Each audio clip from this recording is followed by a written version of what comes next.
25 апреля число. Значит, да.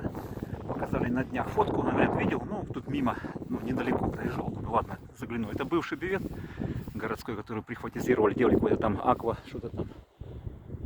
Показывали, видел, что хвост отдельно, да, есть фотографии 40-го или 41-го года, когда стоял памятник, тут был пруд закопали, памятник вот завандализировали, или как еще назвать, какой глагол придумать. Это все прихватизировали, и какая тенденция, тенденция. Что они сделали? Раньше воры перелазили через забор, а эти первые что сделали? Загородили забором и начали пилить деревья. Все мое детство тут прошло. Да? Закапывать, вандализировать, да? И все остальное. Какие молодцы. Добра им, счастья, любви. Всем им близким, родным, дорогим, чадам драгоценным. Такие истины.